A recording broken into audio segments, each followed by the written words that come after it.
কাৰ্বি আংলঙৰ ভূমিখণ্ডত মেঘালয়ৰ নিৰ্বাচনী প্ৰচাৰৰ বিৰুদ্ধে ডিফুত forum for hills autonomous state মুভমেণ্টৰ সংবাদমেল শুক্ৰবাৰে দিনৰ 1 মান বজাত ডিফুত forum for hills autonomous state মুভমেণ্টে এক সংবাদমেলৰ আয়োজন কৰে।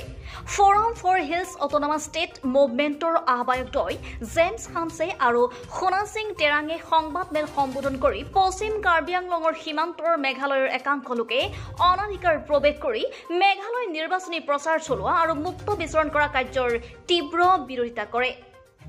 নেতাদ্বয়ে কয় যে 1951 চনতে কাৰ্বি আংলং মেঘালয় সীমান্তৰ ভালদৰে চিহ্নিত কৰাৰ পিছতো জিলাখনৰ ভূমিখণ্ডত মেঘালয়ৰ ৰাজনৈতিক কাৰ্যকলাপ সহ্য কৰা নহ'ব আৰু সেয়ে এনে কাৰ্যৰ বিৰোধিতা কৰি সংগঠনটোৱে কাৰ্বি আংলঙৰ ভূমিত এনে কাৰ্য বন্ধ কৰাবলৈ জিলা আয়ুক্তৰ জৰিয়তে ষষ্ঠ অনুসূচিত অভিভাৱক তথা অসমৰ ৰাজ্যপাললৈ একাধিক দাবী সম্বলিত স্মাৰক পত্ৰ প্ৰেৰণ কৰা বুলি কয়। News desk report Public TV Assam. Hills autonomous state movement আমি কনভেনৰ আছোঁ। আমাৰ জেমছ হানছে, মই নিজে আছোঁ কনভেনৰ আৰু আমাৰ ছেক্ৰেটাৰী আমাৰ টিছু ইত্যাদি কৰি আমাৰ নেতৃবৃন্দ আছে আৰু মিডিয়া পাৰ্চনেল যোগেদি আপোনালোকক জনাব বিচাৰিছোঁ।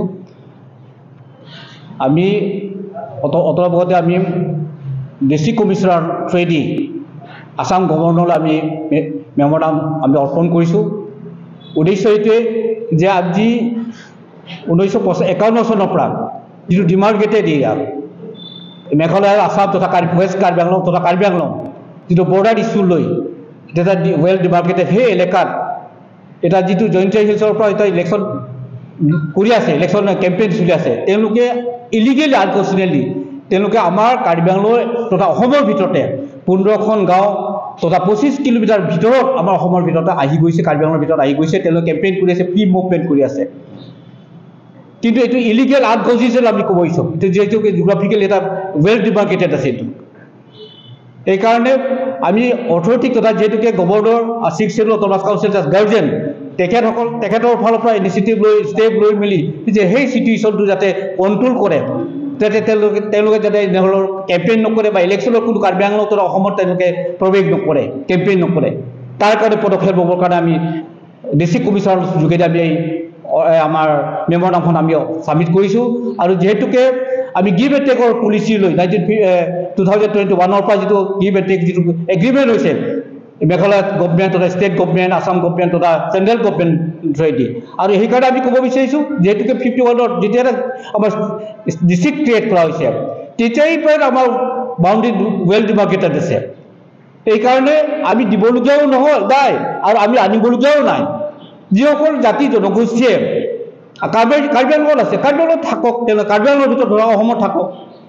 বাহিৰৰ যিটো আমি মেঘালয় ষ্টেটৰ ভিতৰত যিসকল আমাৰ বিশেষকৈ কাৰ্বি জনগোষ্ঠী যদি তাত আছে, আমি ক'বলগীয়া নাই তেওঁলোকে আমাৰ কাৰ্বি আংলঙত আহক বুলি। এইকাৰণে আমি দিবলগীয়াও নাই, আনিবলগীয়াও নাই। এইকাৰণে ইয়াৰ পদক্ষেপ যাতে গভৰ্ণৰ আমি অতি শীঘ্ৰে তেখেতে ইনিচিয়েটিভ ল'ব বুলি আশা ৰাখিছোঁ। সেইকাৰণে আমি মেম'ৰাণ্ডামখন আমি ছাবমিট কৰিছোঁ আজি। কি কয় এনকুৱাৰীৰ কাৰণে আমি গৈছোঁ, আমি পাৰ্টিৰ ফালৰ পৰাও গৈছোঁ। আমি 18 তাৰিখেও আমি আমাৰ CM ডক্টৰ তুলিয়াৰ মহন্ত তেখেতকো আমি দি গৈছোঁ মেম'ৰাণ্ডামখন, আৰু তাতো আমি ডেপুটি কমিশ্যনাৰক দিছোঁ west Karbi Anglong through block development Socheng block Jirikindeng. আৰু এতিয়া আমি দেখা পাইছোঁ যে আমি জিৰিকিন্দেংলৈহে আমি যাব পাৰিছোঁ ডেলিগেশ্যন। আমি কেইজন আমি 10-11জন আমি গৈছোঁ, কিন্তু আমি আমাক যাব বিচৰা নাই। আমাৰ গাঁৱত যদি আমি যাব নোৱাৰে, ঘৰত যদি যাব নোৱাৰে, তেতিয়াহ'লে আমি ক'ত যাম চালে? অথচ মেঘালয়ৰ ফালৰ পৰা হিলৰ ফালৰ তেওঁলোকে ফ্ৰী মুভমেণ্ট চলি আছে তাত সেইটো এলেকাত। সেইকাৰণে দুখৰ কথা আমি ক'ব বিচাৰোঁ, সেইকাৰণে আমি কণ্ডেম কৰিছোঁ। কিন্তু অসম গভৰ্ণমেণ্ট তেওঁলোকে এটা চাইলেণ্ট ইনস্পেক্টৰ হিচাপে ৰৈ আছে তেওঁলোকে। সেইকাৰণে তেওঁলোকে অতি শীঘ্ৰে ক্ষেত্ৰত পদক্ষেপ ল'ব বুলি আমি আশা ৰাখিছোঁ।